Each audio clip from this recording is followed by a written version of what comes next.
Welcome back, everyone, to Final Fantasy VII. We're going to be tackling the next dungeon deep within Cosmo Canyon. And Lakitu is carrying Bugen away. It's... Yeah, we're all set.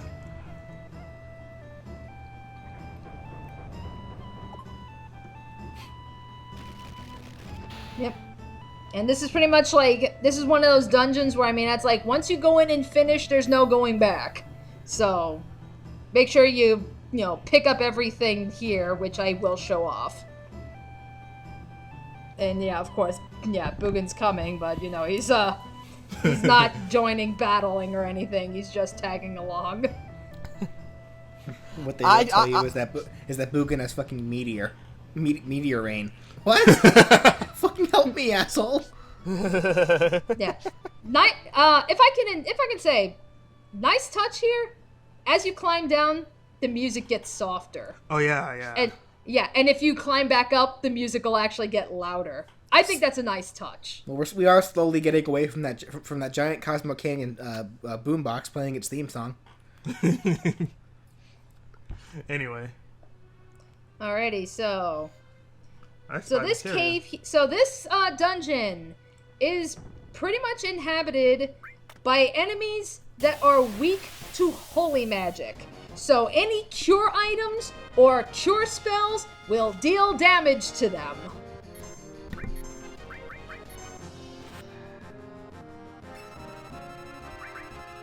You know what?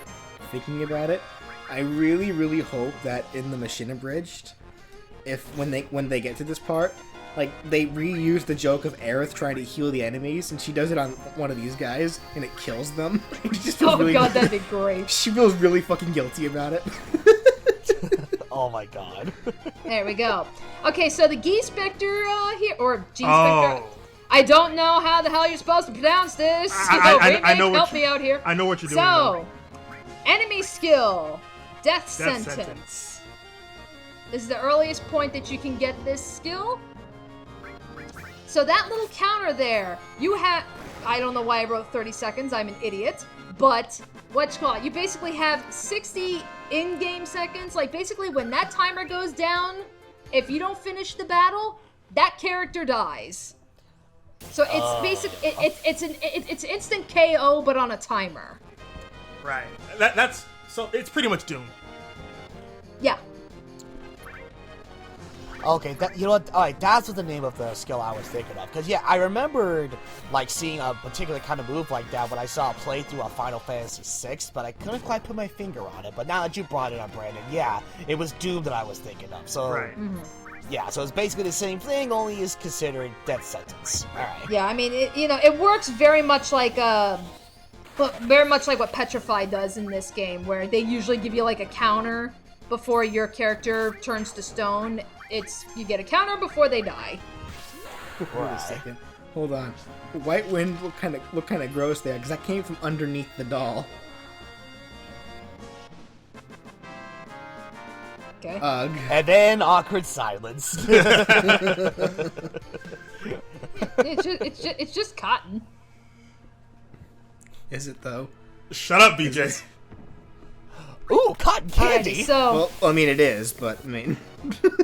Okay, so basically when you break open the rocks here, you fight G-Specters. This one, though, actually opens the door for where you need to go. Ah. But, if you want the experience, just go into each cave, crack open the rock, and fight everything. Right. Break and murder everything in this cave. It will totes be worth it. Ho, ho, ho. Eggman? Green Giant. No. I'm sorry. No, you're referring to ho, ho, ho. Yeah, exactly. Yeah. Anyway. Yeah, so here's another interesting concept that they introduced, at least specifically here, is, so going into history here with Cosmo Canyon, so there was this Gi tribe that tried invading the canyon and everything, and pretty much all the ghosts, like the Gi Specters and everything, yeah, these were all Yeah, these were all the warriors and everything, but like Bugen said, they were so vengeful that they didn't return to the planet. They kind of stayed on as ghosts, which I actually thought was a pretty interesting concept. I'm trying to remember what... Okay, I thought so. Okay, so... I kind of imagine, though, that those ghosts would be made of life stream. Something. Or some form of it, anyway. Okay, so what I picked up there was the added effect materia.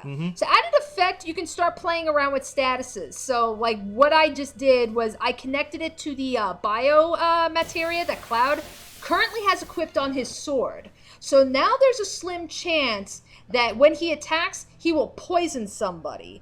If you put the added effect on a materia on your armor, then that, I believe, actually increases chances of either, like, flattening it out to 0 or even absorbing it.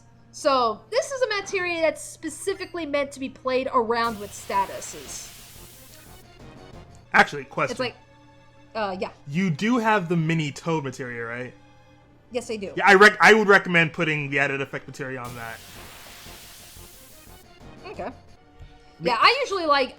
I don't know, maybe this is just me. It's like, this is just how I am with most RPGs, but it's like when you have a status effect like poison or something, that's one I usually like to inflict on people. Right, because it has a chance of inflicting. Most monsters are susceptible to poison, so that's understandable. Right, so that's where it's like, oh, you're giving me an opportunity to attack somebody and poison? I'll take it. Yeah, it's like I mentioned. Russell, it would be nice if you explained why you want to put the added effect material on Mini Toad.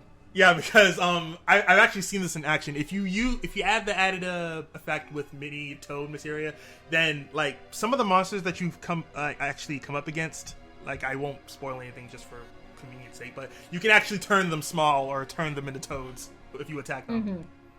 Yeah, and this only works on status materia. So this isn't like, oh, I'm going to equip it with, like, ice materia and everything. It's like, no, there's a different materia for that. So you cannot equip, like, added effect with ice and be like, I'm going to deal ice physical attacks. It's like, nope, there's a separate materia that allows you to do that. This is only status-inflicting stuff. I guess I can go ahead and admit that I did make that mistake one time playing Final Fantasy VII. I thought that's what the added effect materia could do for elemental materia. Yeah, I think everybody did it some Yeah. point. You'd think it makes sense. Like, if you put it on ice, you'd think it would just freeze them. Right, but like I said, that's a totally different materia in and of itself. So, these spider webs. Every time you run into a spider web, you will always fight this enemy. Yeah, and this thing can hurt. Bloodfang.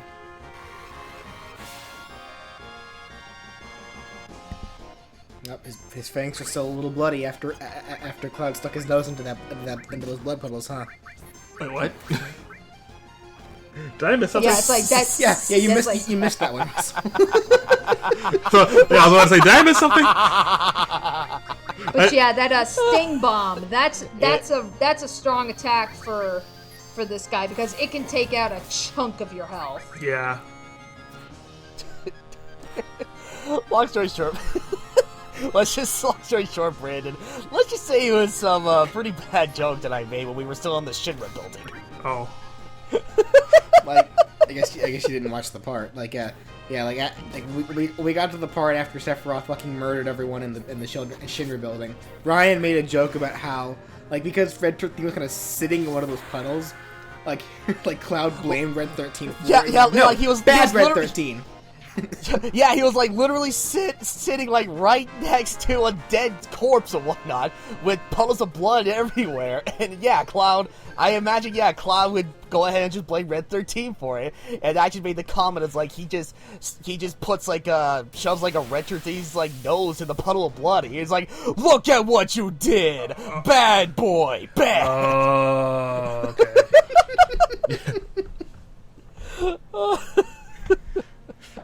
Though then my girlfriend later corrected me, saying that sometimes, or most of the time actually, if you do that to animals, it actually encourages them to want to keep doing it.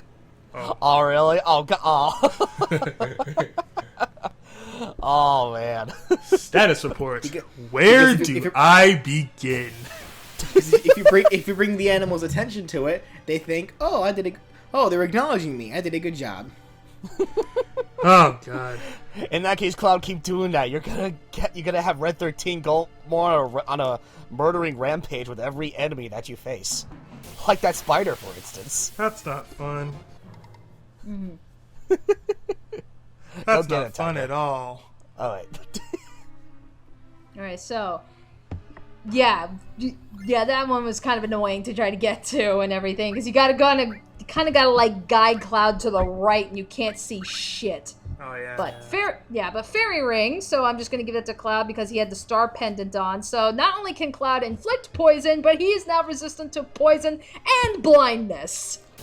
Nice. Oh. So yeah, Wow. there's no stopping him now. Shit. Well, Turbo ether. Yep, turbo ether. You know, I'm always whenever I get items like that, like especially ether items, I'm so reluctant to use them. Oh, I'm the same way. It's like yeah. I like holding on to them because I mean it's like, boss battles, man. You never know. Well, it's especially bad for me because it's like most of the time whenever I play RPGs, I always end up holding on to those really really big items into the final boss. And majority of the time, I don't even use them for that. All right, so now we are at the boss. Why does that remind me of Ganondorf? It's the eyes, isn't it? The eyes, the nose, the chin. Wrong. Well, Alrighty, so do it. Do the trick. okay, well, hang on. Well, there's a couple of things here with this boss that I try to show off. So, first and foremost, these little minions that he has here, they have this ability called Take Over. So they will disappear from battle and everything, but they're still active, and they can cast fire. Oh. And it's like the only way you can kill this isn't like I can just kill Cloud and it'll do damage on the thing. No, Cloud will still take the damage. So you have to take that into consideration.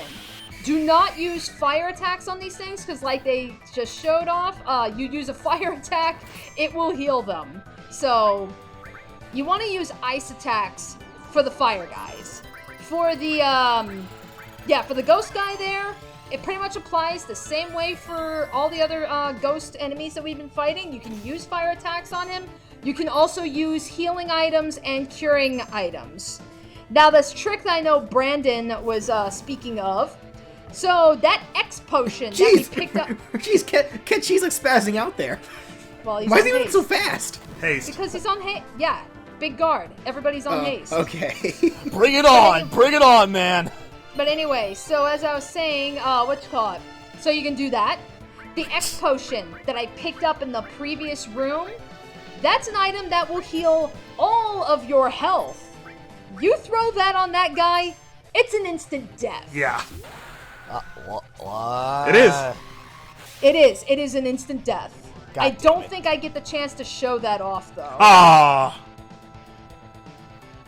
You know what? I never actually noticed before that haste makes the characters move faster. And you want to know why I never noticed that really? Because with the exception Yeah, that's like of Ketchi, it's like here I am. I'm sorry to interrupt you, but it's like here I am. I'm thinking ahead one game like a fucking dumbass because it's like throwing a phoenix down on an undead guy doesn't kill them right away in Final Fantasy VII. It does that in Final Fantasy VIII. Right. So forgive my stupidity. Wah.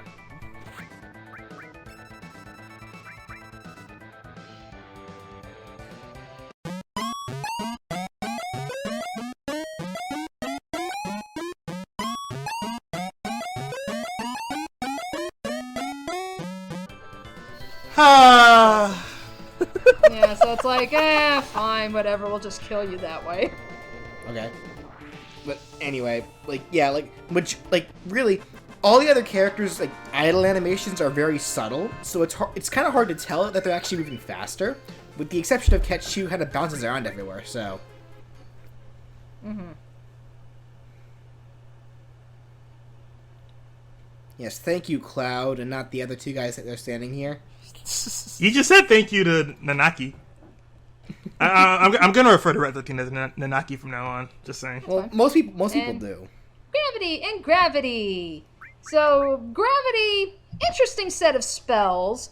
I mean, they're not like super damaging spells or anything like other elementals, but they do like, they'll take off like specific chunks. Like, the first spell that we have, Demi, I think it only takes maybe like a third of your health. Yeah. It's like spells like, Now- I do recall that spells like that are always good to use at the very beginning. Yeah. Now, this song here, it is known as The Great Warrior. It is one of my favorite songs in this game. I absolutely love it.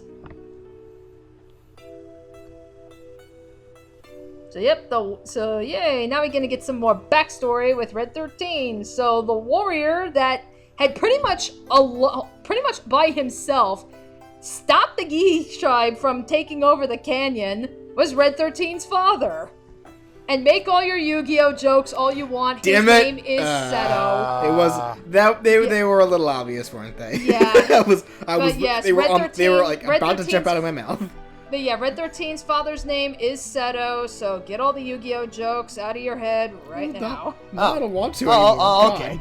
I don't want to anymore. Oh, there it goes. Okay, because I was just about to say, like, wait, what does this have to do with Yu-Gi-Oh? I see the name, and oh, I get it. Hmm.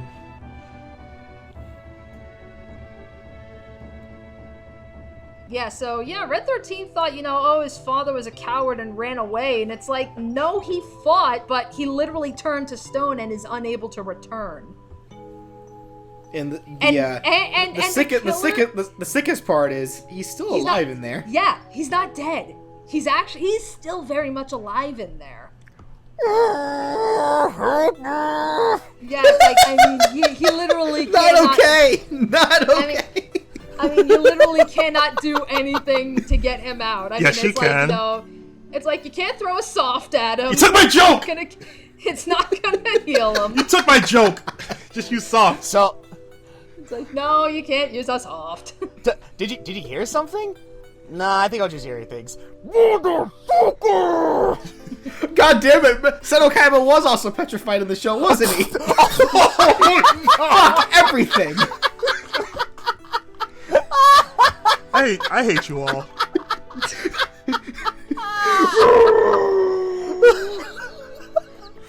Eternal screaming coming from the statue. I hate you all.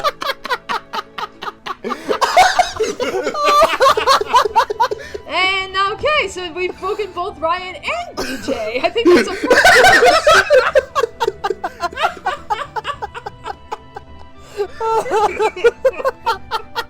Yeah, meanwhile, Bugenhagen's having like this heartfelt moment. Whoops, my bad. That was all on me, sorry. I just made that joke, but little did I realize, oh yeah, that did happen in Yu-Gi-Oh! During Season 3, didn't it? Motherfucker! Oh my god. I hate you people. Oh, god damn it. I'm crying. Alright, I'm calm. I'm calm down now. I'm calm. Just let the music soothe you. Right. Now I'm crying, but not because of joy. No, that's. I'm sure there's been a lot of people over the years that have cried at this scene. We're probably the first fucking people in existence to be crying at laughter. The fuck is wrong with these people? Are you fucking kidding me? We're all horrible people. We. Yeah. Yes, all of us. Actually, and speaking of crying, Oh yeah. yeah. Oh no. Yeah. So yeah. This actually took me a while. Like, when I was a kid playing this, I was like, wait, what's going on? Is he dropping materia or something? It wasn't until... Grab that shit. It was not until years and years later that I realized, it's like, no, those are his tears. So it's like, yeah, his God damn it. Yeah, his father, having heard his son basically declare, I will protect this canyon and not, I will make my father proud and everything, it brought him to tears. It's like, ah! The feels! The feels! God damn it. And yeah, no, those are my father's tears. Yeah, and once again, my Elgato kind of bugged out there, but there was a cutscene, like, after that, you see everybody gathered around the canyon, like, around the fire, and, you know, if the buggy broke down, they will tell you that the buggy has been fixed, and we can move on, and, you know, if you remembered earlier on, you know, initially, there's like, yep, this is where Red 13 is going to stay behind, you're going to lose him, but when you go to leave the canyon, that's where he's like, nope, I'm coming with you. Now, an important thing to note, however, if you do use Red 13, after that cutscene, the game doesn't make any specific mention of it, but Red 13 actually has a new weapon equipped. Ooh. Oh, I think it's like, yeah, I think it's his father's headdress or something. And it's actually a really, really strong item, and it's one that Red 13 will be using for quite some time. I mean, you can pick up other weapons and everything, but that's one that, like, you know, once you get that one, you're kind of good on weapons for Red 13 for a little while anyway. It's just, it's something you can easily miss because the game makes no mention of it whatsoever. But yes, if you are using Red 13, after that cutscene, you do get a new weapon and it's automatically equipped on them. Nice. Okay. Yep, so now that we're done with Cosmo Canyon and everything, so hope you guys enjoyed that, because I really love the Cosmo Canyon stuff, and now we can move on to Mindfuck! Uh-oh. Oh boy. Okay, alright, whip out the materia. We'll see you all next time, everybody.